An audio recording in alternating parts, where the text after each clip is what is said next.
আপনারা দেখেছেন কিনা জানি না, এই যে icon of the ocean, Titanic জাহাজের চেয়ে 10 গুণ বড় জাহাজ আমি দেখে এসেছি পশ্চিমা দেশগুলোতে। এত বিশাল বড় জাহাজ, এটা সামনে দাঁড়ালে এটা দত্তের মতো মনে হয়।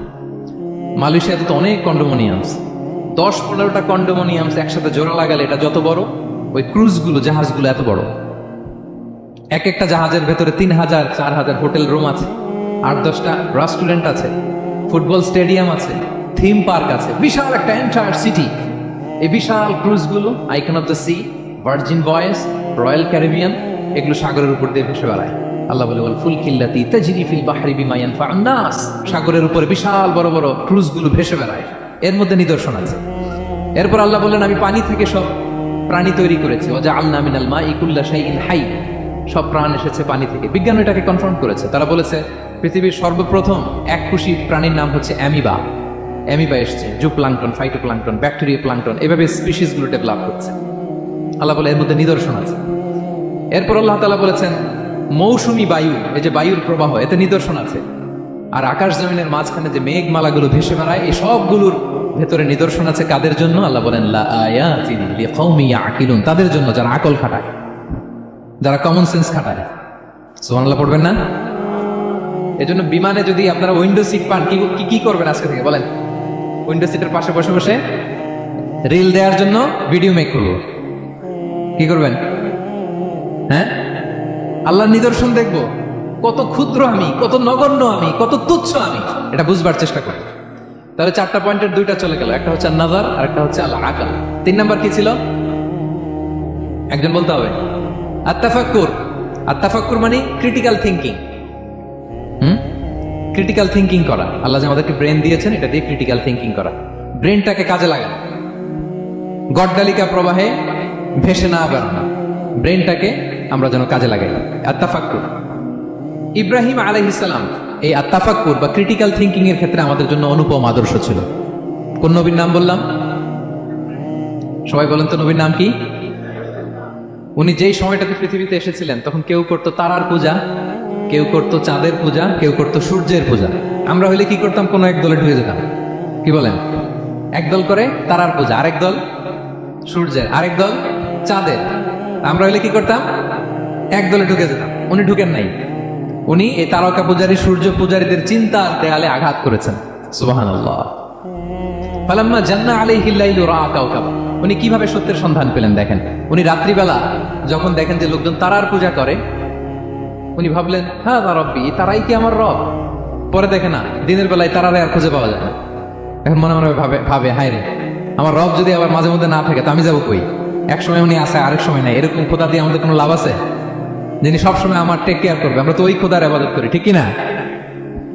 উনি বললেন না না, এই তারা আমার রব হতে পারে না। এরপর দেখা যায় আরেকদিন রাত্রিবেলা সবাই চাঁদের পূজা করে, কি দ্যুতিময় চাঁদ, জ্যোৎস্না ছড়ায়।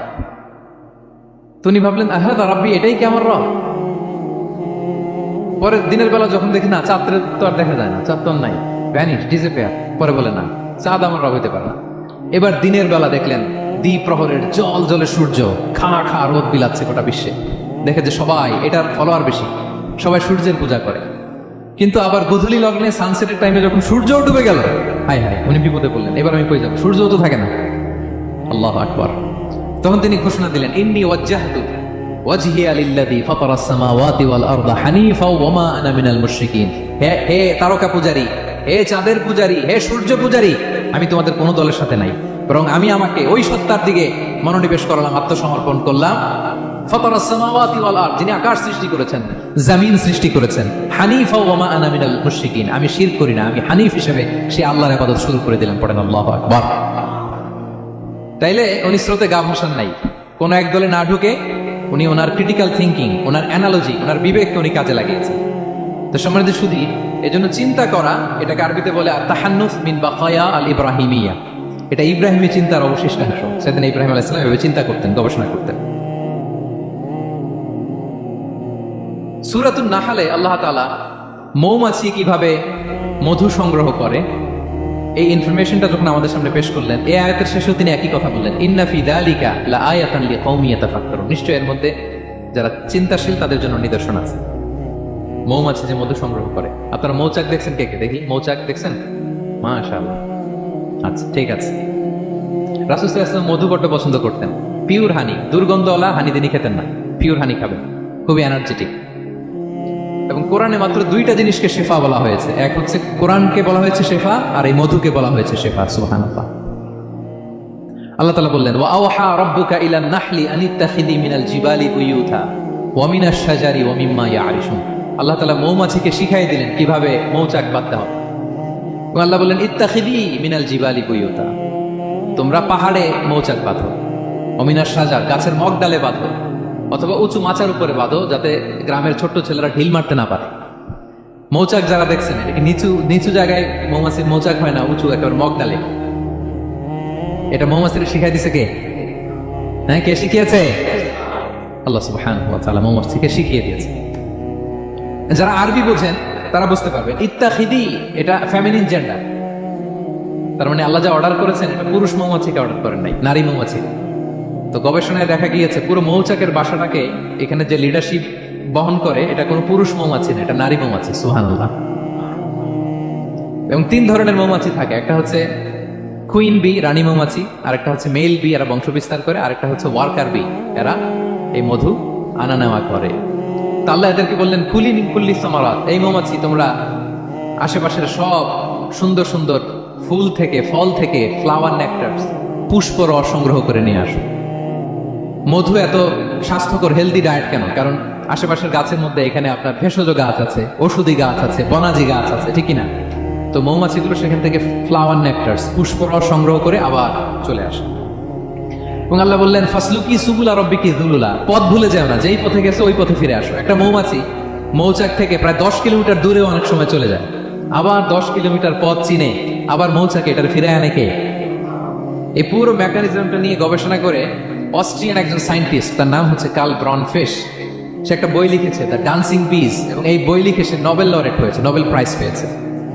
আমরা তো মধু পাইয়া হাতে তালুর মুখে নিয়ে জিবা দিয়ে চাটি, আমাদের তো আর ব্রেন খাটানোর ওই সময় নাই। ওই কার্ল ভন ফ্রিশ, সে এই মৌমাছি নিয়ে গবেষণা করে নোবেল প্রাইজ পেয়েছে, আর আমরা মাথা খাটাইতে পারলাম। তো সে গবেষণা করে পেয়েছে, মানে কোরআনের আয়াত যা যা বলেছে সে তাই পেয়েছে। মৌমাছি ওখান থেকে ফুলের পুষ্পরস, ফ্লাওয়ার নেকটারস এনেই কিন্তু মৌচাকে রাখে না, ওইটারে সে খেয়ে ফেলে। এবং সে গবেষণা করে পেয়েছে এক একটা মৌমাছির 2টা স্টোমাক, 2টা পাকস্থলী। একটা পাকস্থলীতে সে নিজের খাবার দাবার খায়, আরেকটা পাকস্থলীতে এই পুষ্পরস, ফ্লাওয়ার নেকটারস গুলো সে রাখে। সেখানে আল্লাহ তাআলা একটা স্পেশাল এনজাইম দিয়ে ওইটাকে প্রিজার্ভ করে, প্রত্যেকটা মৌমাছির নিচে একটা টিউব আছে, সে ওই টিউব দিয়ে, নল দিয়ে মৌচাকে যে ওই মধুগুলো রেখে আসে পড়ে। সুবহানাল্লাহ। এবং এই মধুর ভেতরে আল্লাহ তাআলা ন্যাচারাল অ্যান্টিসেপটিক রেখেছেন, এটার নাম প্রপোলিস। দ্বিতীয় বিশ্বযুদ্ধে রাশিয়ান সোলজাররা তারা আহত হলে তারা অ্যান্টিসেপটিক কিনে লাগাতো না, তারা মধু লাগাই দিত, আর আহত সোলজার তার মুহূর্তে সুস্থ হয়ে যেত। যাদের বাতের ব্যথা আছে, বাতের ব্যথা আছে না অনেক মুরব্বীদের, ওই বাতের ব্যথার মধ্যে যদি মৌমাছির ফুল ফুটাই দিতে পারেন, একদিনের মধ্যে বাতের ব্যথা ভালো হয়ে যাবে। সাময়িক হয়তো ব্যথা পাবে, মৌমাছি যখন কামড় দেয় ব্যথা লাগে না, নাকি আরাম লাগে? কামড় খাইছেন মৌমাছির কখনো? হ্যাঁ। তো বাতের ব্যথার মধ্যে আপনি মৌমাছির ফুল ফুটাই দিলে আর ব্যথা নাই। সুবহানাল্লাহ বিহামদিহি। মুখতালিফুন আলওয়ানু, বিভিন্ন ধরনের ক্রিম হানি, হোয়াইট হানি, ইয়েলো হানি, ব্ল্যাক হানি, নানা ধরনের হানি আল্লাহ তাআলা এইভাবে প্রিজার্ভ করেছেন মৌমাছির মধ্য দিয়ে। আল্লাহ বলেন, এই যে এতগুলো মৌমাছি পুষ্প রস এনে মৌচাকের মধ্যে রসগুলো রাখে, মধু তৈরি হয়, আল্লাহ বলেন, ইন্না ফি যালিকা লাআয়াতান লিকওমিন ইয়াতাফাক্কারুন, নিশ্চয় এর মধ্যে আল্লাহ তাআলা চিন্তাশীলদের জন্য নিদর্শন রেখেছেন। যারা চিন্তা করে, তারা হাতের তালুতে শুধু জিহ্বা দিয়ে চেটে চেটে খায় না, তারা ভাবে কোত্থেকে আসলো এই মধু, কিভাবে মৌমাছিগুলো যায়, কিভাবে ফিরে আসে। তাহলে বলেন তো আমাদের চিন্তাশীলতার দরকার আছে না নাই? সূরা আলে ইমরানের 190 নম্বর আয়াতে আল্লাহ তাআলা বলেছেন, যারা আকাশ বাতাস পৃথিবী সৃষ্টি নিয়ে চিন্তা করে এবং সর্ব অবস্থায় আল্লাহ তাআলার জিকির করে, ওয়া ইয়াতাফাক্কারুনা ফি খালকিস সামাওয়াতি ওয়াল আরদ, এবং তারা তাফাক্কুর করে, ক্রিটিক্যাল থিংকিং করে, এবং তারা বলে, মা খালাকতা হাযা বাতিলা, হে আল্লাহ তুমি অনর্থক কিছু সৃষ্টি করো নাই। মনে রাখবেন, এই পৃথিবীতে আল্লাহ তাআলা অনর্থক কোনো কিছু সৃষ্টি করে নাই, করেছে? যেটাই সৃষ্টি করেছে এটা এর মধ্যে মানব কল্যাণ আছে না নাই? আল্লাহ তাআলা আমাদের জন্য কল্যাণ রেখেছেন। এবং এই আয়াত যখন নাযিল হল, বিষ্ণু ইসলাম বললেন, ওয়াইলুন লিমান কারাআহা ওয়া লাম ইয়াতাফাক্কার ফিহা, ধ্বংস তাদের জন্য যারা এই আয়াত তেলাওয়াত করে কিন্তু এই আয়াত নিয়ে চিন্তা করে না, গবেষণা করে না। এবং কোরআনের বিভিন্ন আয়াতে আল্লাহ তাআলা বিষ্ণুকে বলেছেন, নবী হে, আপনি আপনার উম্মতদেরকে নবীদের ঘটনা শোনান। কোরআনের 3 ভাগের 1 ভাগ হচ্ছে ঘটনা। পুরো কোরআনের 3 ভাগের 1 ভাগ কি? ঘটনা, স্টোরি টেলিং। কারণ গল্প মানুষের মনে দাগ কাটে। আল্লাহ তাআলা বলেছেন, ফাকুসুসিল কসাসা লাআল্লাহুম ইয়াতাফাক্কারুন। নবী হে, আপনি তাদেরকে কিচ্ছা শোনান, ঘটনা শোনান, নবীদের কাহিনী শোনান। লাআল্লাহুম ইয়াতাফাক্কারুন, যাতে করে তারা ক্রিটিক্যাল থিঙ্কিং করে। তারা লূত আলাইহিস সালামের কওমের ঘটনা যখন শুনে যে আল্লাহ তাআলা আপসাইড ডাউন করে দিয়েছিলেন, তারা যখন কওমে আদের ঘটনা শুনে, কওমে সামুদের ঘটনা শুনে, তারা যেন চিন্তাশীল হয়। এবং বিশ্বনবীর সাহাবী আবু দারদা রাদিয়াল্লাহু তাআলা আনহু উনি বলতেন, তাফাক্কুরু সাআতিন খায়রুন মিন কিয়ামিল লাইল। 1 ঘন্টা কেউ যদি আল্লাহর সৃষ্টি নিয়ে চিন্তা করে, সেটা সারা রাত তাহাজ্জুদের সালাত পার করার চেয়ে উত্তম। আমরা অনেকে মনে করি শুধু তাসবিহ পড়াই ইবাদত, জিকির করাই ইবাদত, শুধু কোরআন তেলাওয়াতি মনে হয় ইবাদত, শুধু কিয়ামুল লাইল করা ইবাদত। কিন্তু বিশ্বনবীর সাহাবী, যিনি ইসলাম আমাদের চেয়ে ঢের বেশি বুঝেছেন, তিনি বলেন আল্লাহর এই সৃষ্টি শৈলী, এই সৃষ্টি নৈপুণ্য নিয়ে 1 ঘন্টা চিন্তা করা, ক্রিটিক্যাল থিঙ্কিং করা, সারা রাত নফল তাহাজ্জুদের চেয়েও সেরা। এবার বলেন, আমাদের চিন্তা করার দরকার আছে না নাই? ব্রেনটা খাটাবেন তো? এই যে যারা কনভার্টেড মুসলিম হয়, এরা কিন্তু অনেক চিন্তা ফিকির করে, নিজের সাথে নিজে বোঝাপড়া করে, ক্রিটিক্যাল থিঙ্কিং করে, তাদের অ্যানালজি কাজে লাগিয়ে, আল্লাহর দেয়া ব্রেনকে কাজে লাগিয়ে এরপরে শাহাদা পাঠ করে। এমনি এমনি না। এই যে কিছুদিন আগে আমেরিকান এক পপ স্টার কালেমা পড়ছে না? আপনি জানেন একটা ধর্ম চেঞ্জ করা, একটা ফেইথ চেঞ্জ করা, এটা কত বড় সিদ্ধান্ত?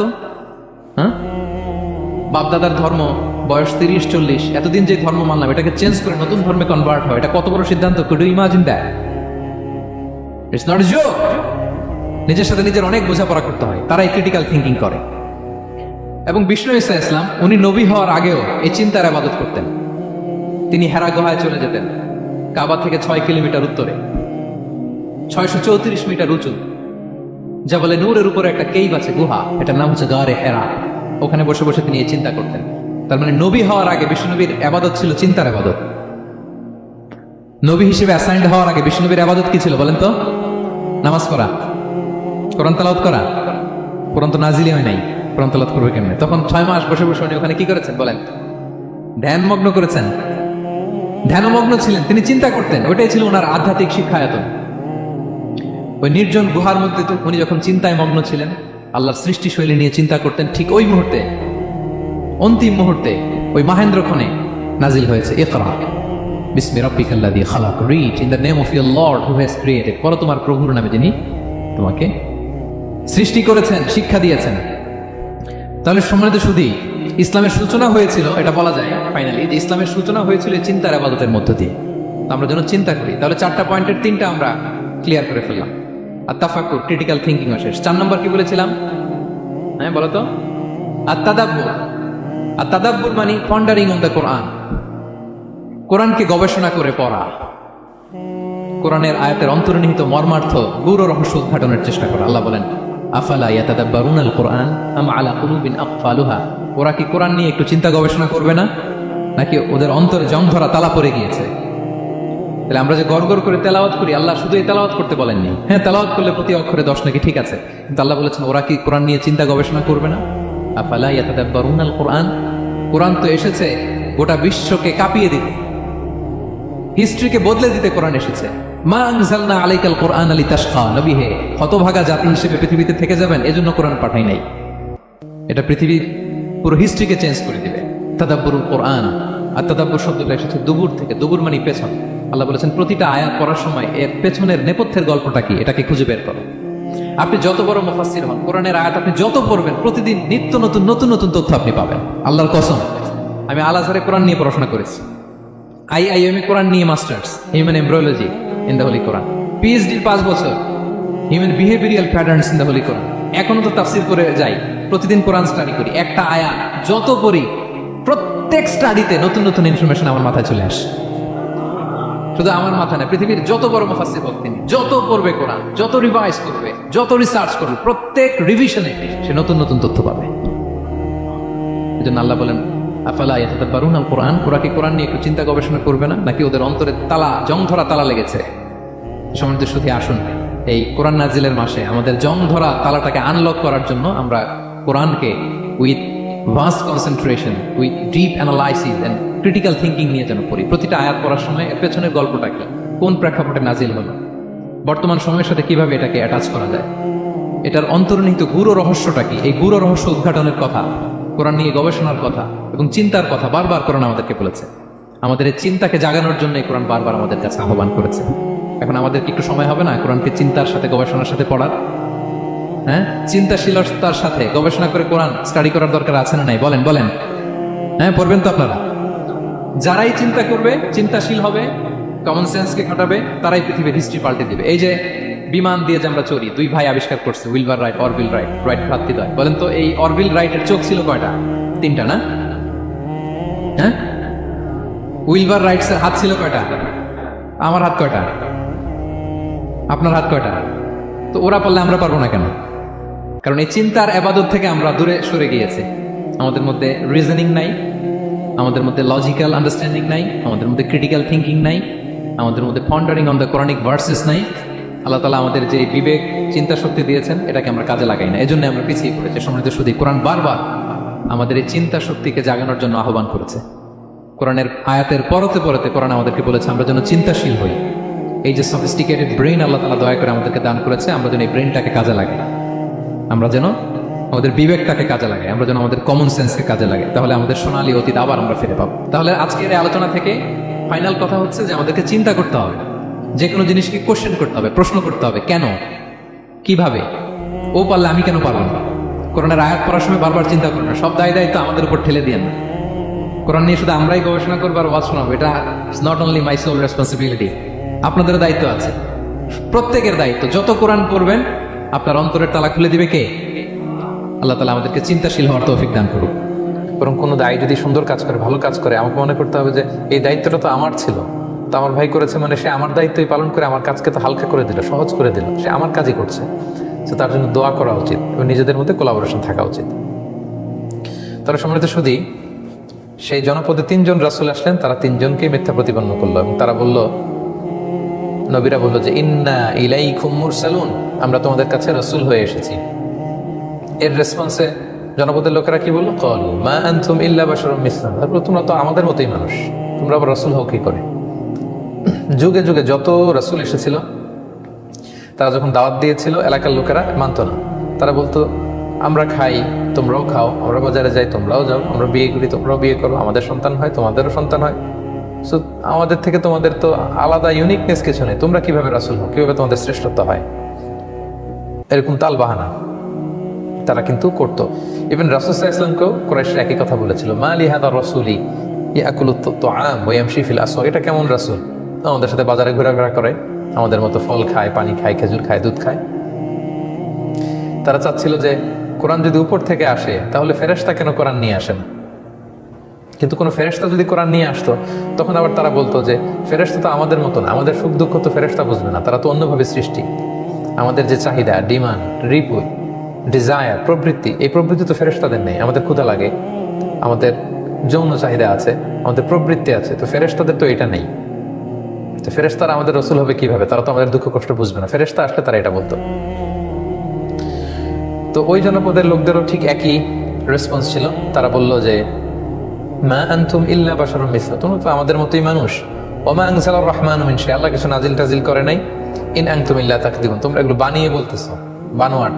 3 জনই তোমরা মিথ্যাবাদী, মানে কমপ্লিট রিজেকশন। তারা রিজেক্ট করলো, প্রত্যাখ্যান করলো দাওয়াতকে।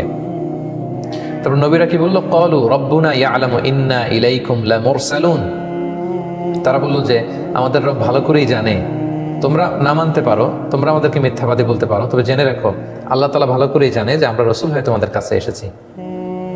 আর ওয়ামা আলাইনা ইল্লাল বালাগুল মুবিন, আর আমাদের দায়িত্ব হচ্ছে কেবল পৌঁছে দেয়া, ক্লিয়ার কমিউনিকেশন। আল বালাগ আল মুবিন মানে হচ্ছে ক্লিয়ার কমিউনিকেশন। আল বালাগ শব্দটা হচ্ছে এমন একটা গুণ, যখন কেউ কোনো কথা বলবে, এই কথা যখন যে মানুষের হার্টে টাচ করে, হৃদয়ে যে টাচ করে, এটাকে বলে আল বালাগ। নবীরা এভাবে কথা বলতেন। কোরআনের বাণীটাও এরকম, কেউ যদি সত্য গ্রহণের মানসিকতা নিয়ে কোরআন শোনে, পড়ে, বুঝতে চায়, গবেষণা করে, কোরআন যে তার হৃদয়ে টাচ করবে। এবং সব নবীরা এই কথাটা বলেছেন যে ওমা আলাইনা ইল্লাল বালাগ ওয়া আলাল্লাহিল হিসাব, আমাদের কাজ পৌঁছে দেওয়া, এর চেয়ে বেশি কিছু না।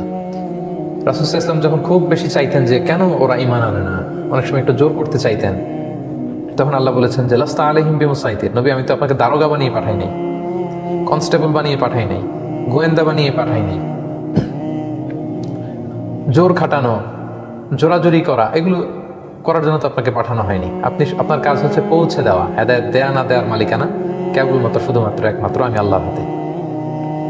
তো এ তিনজন নবীও তারা বললেন যে ওমা আলাইনা ইল্লাল বালাগুল মুবিন, আমাদের দায়িত্ব হচ্ছে পৌঁছে দেওয়া, দ্যাটস ইট। আল বালাগুল মুবিন মানে হচ্ছে ইফেক্টিভ কমিউনিকেশন। নবীরা খুব ইফেক্টিভলি তারা কমিউনিকেট করতে জানতেন, সুস্পষ্টভাবে পৌঁছে যেতেন। যেমনটি আল্লাহ তাআলা বলেছেন হুবহু ঠিক তেমন।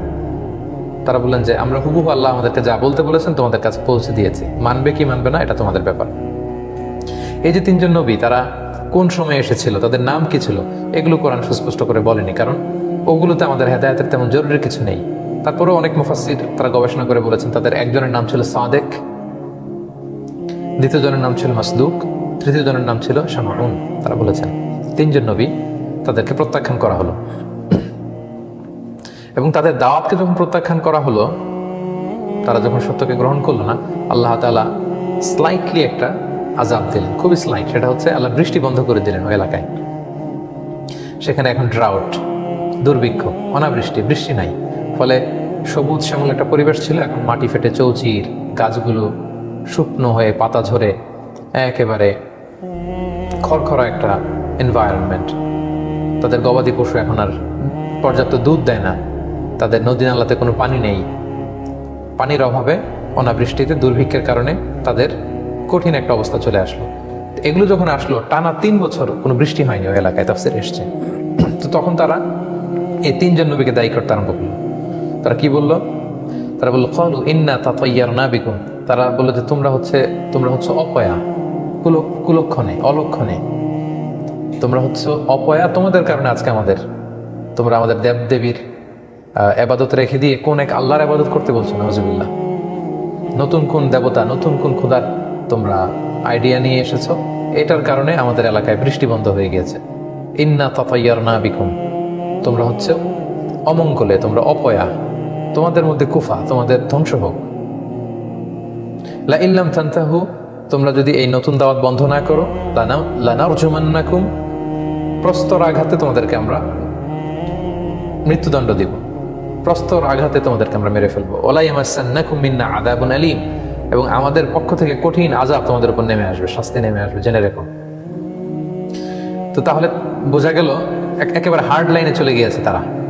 এখন বলে যে তোমাদের কারণে বৃষ্টি বন্ধ হয়েছে, এবং তোমরা যদি এগুলো না থামাও, পাথর মেরে উড়িয়ে দিব, মৃত্যুদণ্ড কার্যকর করব।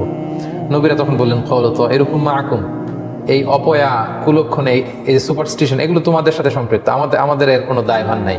আমরা সত্য দাওয়াত দিয়েছি, মাননি, আল্লাহ তাআলা তোমাদেরকে এই দুর্ভিক্ষ দিয়েছে। আইন দুঃখিরতুম, তোমরা কি মনে করছো যে তোমাদেরকে দাওয়াত দেওয়া হয়েছে আর এজন্যই এই অনাবৃষ্টি বা দুর্ভিক্ষ তোমাদের শহরে নেমে এসেছে? না, এটা ভ্রান্তি। বাল আনতুম কওমুন মুসরিফুন, বরং তোমরা সীমা লঙ্ঘনকারী এক জাতি।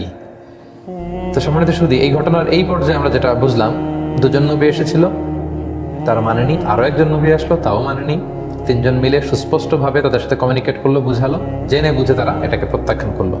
আল্লাহ সাময়িক দুর্ভিক্ষ দিলেন, এবং দুর্ভিক্ষ দেওয়াতে তারা উগ্র হয়ে তারা বললো যে আমরা একেবারে চরম সংঘাতে তারা তখন লিপ্ত হলো যে তোমাদেরকে মৃত্যুদণ্ড দিব। এই জায়গায় পজ দিয়ে আল্লাহ তাআলা নতুন একটা ক্যারেক্টারকে এখানে নিয়ে আসলেন। এরপরে আয়াত আল্লাহ বললেন ওয়াজা আমিন আকসাল মাদিনাতে রাজুলুন ইয়াসআ, ওই শহরের দূর প্রান্ত থেকে এক লোক দৌড়ে আসলো, এসে বলল ক্বালা ইয়া কওমি ইত্তাবিউল মুরসালিন, হে আমার জাতির লোকেরা, তোমরা নবীদের কথা মেনে নাও। ইত্তাবিউ মান লা ইয়াসআলুকুম আজরান ওয়া হুম মুহতাদুন, এমন নবীদের কথা মানো যারা তোমাদের কাছে দাওয়াত দেওয়ার বিনিময়ে কোনো প্রতিদান কামনা করে না। ওয়া হুম মুহতাদুন, এবং তারা হেদায়েত প্রাপ্ত।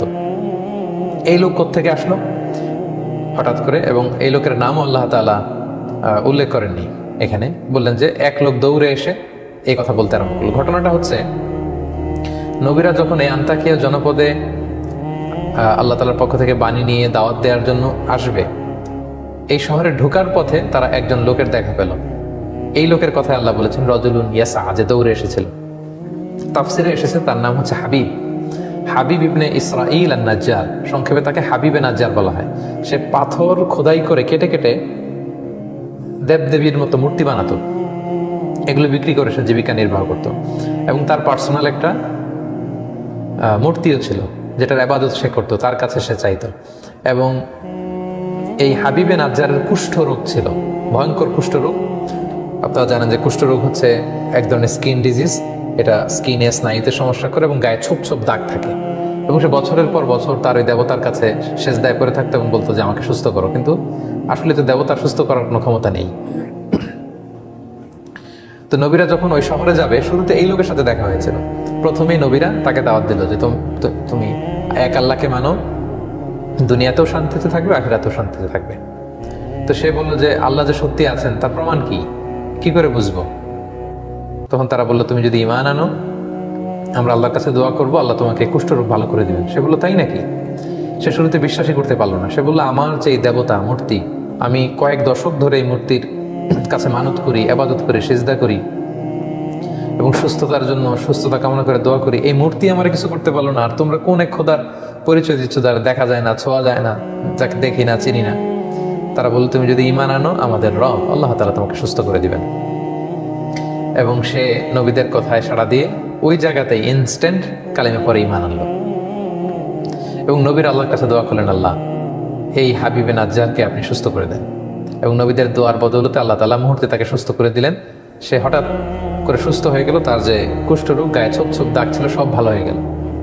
সে তো অবাক। এবং আল্লাহ তাআলার প্রতি তার এত দৃঢ় আস্থা এবং বিশ্বাস হলো, সে এক আল্লাহর ইবাদত করতে লাগলো।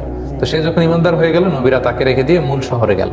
মূল শহরে যে প্রথমে দুজন দাওয়াত দিল, তারপরে রিএনফোর্সমেন্টের জন্য আরো একজন নবী দাওয়াত প্রত্যাখ্যান। কি হলো এটা তো আমরা আগে বললাম।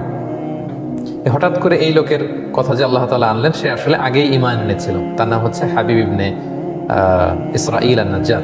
সে বলল, হে আমার জাতির লোকেরা, তারা সত্য রাসূল, তারা মন গড়া কিছু বলেন না। আল্লাহ তাআলা তাদেরকে যেটা বলতে বলেন তারা শুধু সেটাই বলে থাকেন। সো আমি তোমাদেরকে বলবো যে এই নবীদের অনুসরণ তোমরা করো। এই কথা শুনে মূল শহরের সবাই তো অবাক, রে এই লোক আবার কখন ঈমান আনলো? তখন তারা আশ্চর্য হয়ে প্রশ্ন করতে আরম্ভ করলো, হাবিব তুমি কি ঈমান এনেছো নাকি? তারা যে রবের কথা বলে, সে আল্লাহর উপর ঈমান এনেছো? তখন সে উত্তরে বলতে লাগলো, ওয়ামা লিয়া লা আ'বুদুল্লাযী ফাতারানী ওয়া ইলাইহি তুরজাউন। কেন আমি ঈমান আনবো না সে আল্লাহর প্রতি? কারণ ফাতারানী, সে আল্লাহই তোমাকে সৃষ্টি করেছেন, ওয়া ইলাইহি তুরজাউন, এবং সে আল্লাহর দিকেই তোমরা ফিরে যাবে, তার দিকেই ফিরে যেতে হবে। আ'আত্তাখিযু মিন দুনিহি আলিহা, আমি কি সে আল্লাহকে বাদ দিয়ে এই দেবদেবীর পূজা করব? অনেকগুলো এক আল্লাহকে বাদ দিয়ে অনেকগুলো দেবদেবীকে খোদা হিসেবে মেনে নিব? ইউরিদিনির রহমান বিদুররিন লা তুগনি আন্নি শাফাআতুহুম শাইআ ওয়া লা ইউনকিদুন। দয়াময় আল্লাহ যদি আমার কোনো ক্ষতি করতে চান, তাহলে তো লা তুগনি আন্নি শাফাআতুহুম, এই দেবদেবীর সুপারিশ কোনো কাজে আসবে না, তারা আমার কিছুই করতে পারবে না। ওয়া লা ইউনকিদুন, তারা আমাকে বাঁচাতেও পারবে না। তো সে যুক্তি দিয়ে বোঝাতে চাইলো যে দেবদেবী নিজের উপকার করতে পারে না, সে দেবদেবী আমার কি করবে? আল্লাহ যদি আমার ক্ষতি করতে চান, দেবদেবী তো আমার কিছুই করতে পারবে না, তারা তো নিজেরাই নিজেদেরকে বাঁচাতে পারে না। আর আমি জেনে বুঝে সত্যের সন্ধান পেয়ে এক আল্লাহকে চিনতে পারার পরেও যদি আমি তার উপর ঈমান না আনি, ইন্নী ইযাল লাফি দালালিম মুবিন, আমি সুস্পষ্ট ভ্রষ্টতায় লিপ্ত হয়ে যাব। ইন্নী আমানতু বিরাব্বিকুম ফাসমাউন, নিশ্চয় আমি তোমাদের রব, যিনি আসল রব আল্লাহ তাআলার প্রতি ঈমান এনেছি। ফাসমাউন, তোমরা আমার কথা শোনো, তোমরা আমার কথা শোনো এবং নবীদের কথা মেনে নাও। সে যখন একের পর এক এভাবে বলতে আরম্ভ করলো, তারা এখন নবীদেরকে ছেড়ে দিয়ে এই হাবিবে নাজ্জারের উপর ক্ষিপ্ত হলো। এবং হাবিবে নাজ্জারের উপর তারা কি করেছিল এটা আল্লাহ অস্পষ্ট রেখেছেন, কোরআনে বলেননি। ঘটনাটা হচ্ছে তারা তার প্রতি ক্ষিপ্ত হলো, নবীদেরকে হত্যা না করে তারা হাবিবে নাজ্জারকে হত্যা করে ফেললো। এবং হাবিবে নাজ্জারকে যখন হত্যা করা হচ্ছিল, আল্লাহ তাআলা তার চোখের সামনে জান্নাতকে তুলে ধরলেন এবং তাকে বলা হলো কিলা দুখুলিল জান্নাহ, যে হে হাবিব নাজ্জার, তুমি আল্লাহর জান্নাতে প্রবেশ করো। আল্লাহর ফেরেশতারা বললো যে তুমি জান্নাতে প্রবেশ করো। তো সে তো এই মহা চূড়ান্ত সফলতায় প্রচন্ড আনন্দিত। ক্বালা ইয়া লাইতা কওমি ইয়ালামুন, সে আনন্দিত হয়ে বলল, সে যখন শহীদ হয়ে গেল, তাকে যখন হত্যা করা হলো, সে বলল যে ইয়া লাইতা কওমি, হায় রে আমার জাতির আফসোস, তারা কেন আমার মতো সত্যটাকে গ্রহণ করলো না, চিনলো না। ইয়া লাইতা কওমি ইয়ালামুনা বিমা গাফারা লি রাব্বি, ইস, তারা যদি জানতো যে কেন আল্লাহ আমাকে ক্ষমা করে দিলেন। ওয়া জাআলানি মিনাল মুকরামিন, এবং আমাকে কেন সম্মানিতদের অন্তর্ভুক্ত করলেন। আমি যে এখন কি নাজ নেয়ামত পাচ্ছি, শহীদ হওয়ার কারণে আমি যে জান্নাতকে দেখে দেখে এই দুনিয়া থেকে বিদায় নিলাম, ফেরেশতারা যে আমাকে ওয়েল রিসেপশন দিচ্ছে, আমি যে চূড়ান্ত সফলতার দেখা পেয়ে গেলাম, দুনিয়া আখিরাত দুটোতেই আমি কমপ্লিটলি সাকসেসফুল। আমার এই সুখ আনন্দ আল্লাহ তাআলার পক্ষ থেকে যে এই যে মেহমানদারি, এটা যদি আমার কম দেখতে পেত। তো এই আসলে এই হাবিবে নাজ্জার ছিল নাসিহুন আমিন, অত্যন্ত কল্যাণকামী একটা লোক। সে যেমনি ঈমান এনেছে, সে চেয়েছিল এলাকার সবাই যেন ঈমান আনে, এবং এলাকার লোকজন তার প্রতি চড়াও হয়ে তাকে হত্যা করলো, তাকে শহীদ করলো। তারপরেও সে তার জাতির লোকদের প্রতি কোনো ক্রোধ, কোনো হিংসা সে পোষণ করেনি, সে কোনো বদদোয়া দেয়নি। সে তখন আফসোস করলো, হায় রে, আমি যেমনি ঈমান এনে জান্নাতে হলাম, আমার জাতি ভাই এই আন্তাকিয়া জনপদের লোকজনও যদি ঈমান আনতো, তারাও তো জান্নাতি হতে পারতো। আল্লাহ তাআলা তখন বললেন, ওয়ামা আনজালনা আলা কওমিহি মিন বা'দিহি মিন জুনদিন মিনাস সামাই ওয়া মা কুননা মুনজিলিন। তারা যখন হাবিবে নাজ্জারকে শহীদ করে ফেললো, তার মানে দে ক্রস দ্য লিমিট। দুজন নবীর কথা তারা প্রত্যাখ্যান করলো, আরেকজন নবী পাঠালাম, সেটাও প্রত্যাখ্যান করলো। তাদের মধ্যে থেকে একজন ঈমান আনলো এবং তাদেরকে বোঝাতে চাইলো, তাদের শুভাকাঙ্ক্ষী হয়ে, তাদের প্রতি শুভকামনা রেখে, হিতাকাঙ্ক্ষী হয়ে, এবং সেই তাদের নিজেদের গোত্রের সেই মুমিনকেও তারা যখন হত্যা করলো, they already cross their limit. Limit যখন আল্লাহ পৃথিবীতে কোনো জাতি ক্রস করে, তখন আল্লাহ তাআলা তাদেরকে আর সুযোগ দেন না। আমি একটা কথা প্রায় বলে থাকি যে আল্লাহ সব সময় ধরেন না, তিনি যখন ধরেন তিনি আর ছাড় দেন না। কথা বুঝতে পেরেছেন সবাই? এই ফালি অসুম হোক, এই শব্দ দিয়ে, এই ফ্রেজটা দিয়ে আল্লাহ তাআলা সিয়ামকে ফরজ করেছেন। এরপরে একই কথা আল্লাহ বলছেন যে অসুস্থ হলে, সফরে থাকলে রোজা ভাঙতে পারবে। তো এই হচ্ছে 183, 84, 85 এই তিনটা আয়াতে আল্লাহ তাআলা সিয়ামের ব্যাপারে আমাদেরকে বলেছেন। আয়াতের যে সারমর্ম বা মর্মবাণী মোটামুটি ভাবে আপনাদের কাছে ক্লিয়ার হয়েছে না? আচ্ছা, সিয়ামের ফজিলতের ব্যাপারে অনেক হাদিস আছে, অনেক লম্বা কথা, আমরা ওইদিকে যাবো না। আজকে রোজার মাসাইল নিয়ে আমরা আলোচনা করবো ইনশাআল্লাহ। শুধু একটা কথা বলি, একটা হাদিস বলি। সহিহ বুখারীতে এসেছে, আল্লাহ রাসূল সাল্লাল্লাহু আলাইহি ওয়াসাল্লাম বলেছেন যে ইসলামের 5টা পিলার আছে। যেমন একটা বিল্ডিং করতে হলে পিলার করতে হয় না? ইসলামের 5টা পিলার আছে। এই 5টা পিলারের মধ্যে একটা পিলার হচ্ছে সিয়াম। সুবহানাল্লাহ। তো এই পিলারটা যদি না থাকে, বিল্ডিংটা পরিপূর্ণ হবে? তাহলে এটা কত, এটা সিগনিফিকেন্ট কত হাই, এটা বুঝতে পেরেছেন তো আপনারা? ইসলামের 5টা পিলার, এই 5 পিলারস এর মধ্যে একটা পিলার কি? সিয়াম। সবাই বলেন, একটা পিলার কি? সিয়াম। আচ্ছা, আরেকটা হাদিস বলে মূল আলোচনায় চলো। সেখানে আল্লাহ রাসূল সাল্লাল্লাহু আলাইহি ওয়াসাল্লাম বলেছেন যে বনি আদম যত ইবাদত করে, এটার সওয়াবকে আল্লাহ তাআলা বাড়ান, 10 গুণ বাড়িয়ে দেন, 100 গুণ, 700 গুণ, শুধু সিয়ামের সওয়াবটা ছাড়া। এটা ইউনিক, এটা আলাদা। কারণ সিয়ামের সওয়াব যে কত হবে, এটা ফেরেশতারা নিজেরাও জানে না, লিখবে কি? এটা আনলিমিটেড ফেরেশতারা রেখে দিয়েছে। আল্লাহ বলে, আনা আজজি বিহি, এই সিয়ামের পুরস্কার আমি আল্লাহ নিজ হাতে দেব। বনি আদমের সব নেক আমল 10 গুণ সওয়াব, 100 গুণ সওয়াব, 700 গুণ বলা আছে, শুধু বলা নাই সিয়ামেরটা। ফাইন্নাহু লি, কেননা এই সিয়াম রোজা বান্দা আমার জন্য রাখে। ওয়া আনা আজজি বিহি, আমি নিজ হাতে দেব। কি দেব? আমি ছাড়া কেউ জানে না।